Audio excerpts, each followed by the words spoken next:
Eu vou contar para vocês alguma coisa a respeito da Lei 13.256 que pouca gente tem apontado com nitidez, com clareza, que é o seguinte.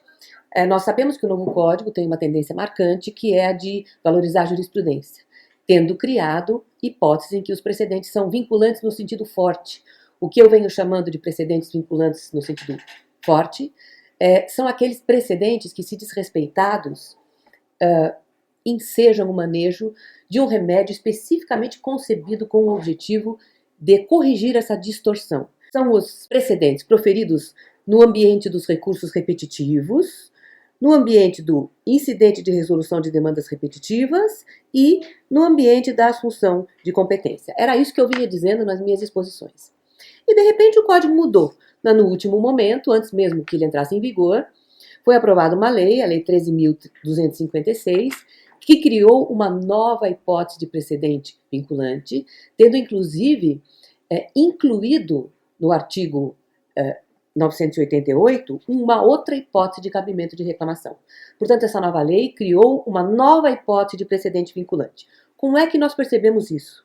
No artigo 1030, o legislador estabelece a regra no sentido de que, recebida a petição do recurso pela Secretaria do Tribunal, o recorrido será intimado, etc., etc., e ao recurso deve ser negado seguimento quando o recurso extraordinário que discuta a questão constitucional a qual o Supremo Tribunal Federal não tenha reconhecido a existência de repercussão geral, né? Até aí tudo bem, ou a recurso extraordinário interposto contra acórdão que esteja em conformidade com decisão exarada no regime de repercussão geral.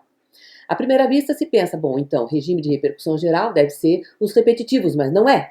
Não é porque do repetitivo trata a letra B, do mesmo inciso primeiro.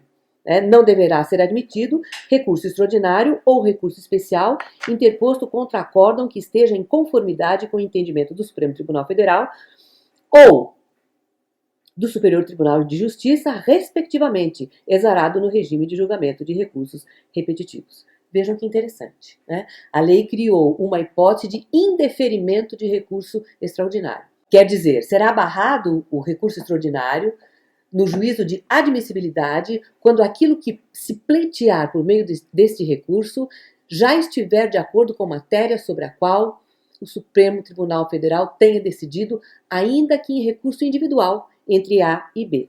E, prosseguindo, no artigo 1030, deverá o relator, né, nesse momento em que ele exerceria, se fosse o caso, o juízo de admissibilidade, deverá, inciso 2º, encaminhar o processo ao órgão julgador de segundo grau de jurisdição para realizar o juízo de retratação se o acórdão recorrido divergir do entendimento do Supremo Tribunal Federal ou do Superior Tribunal de Justiça, conforme o caso, nos regimes de repercussão geral ou no regime de recursos repetitivos.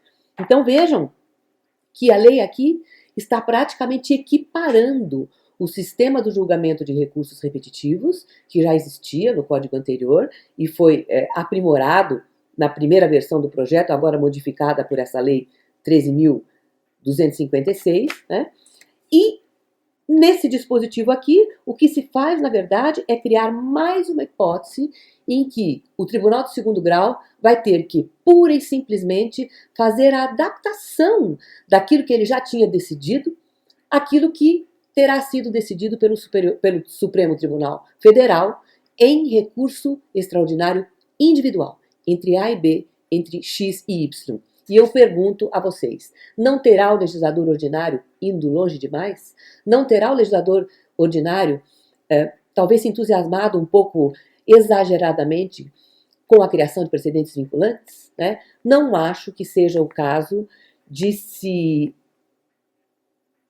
interpretar literalmente esse dispositivo, cabendo à doutrina emprestar-lhe uma interpretação correta e entender que aqui existe um pode, né?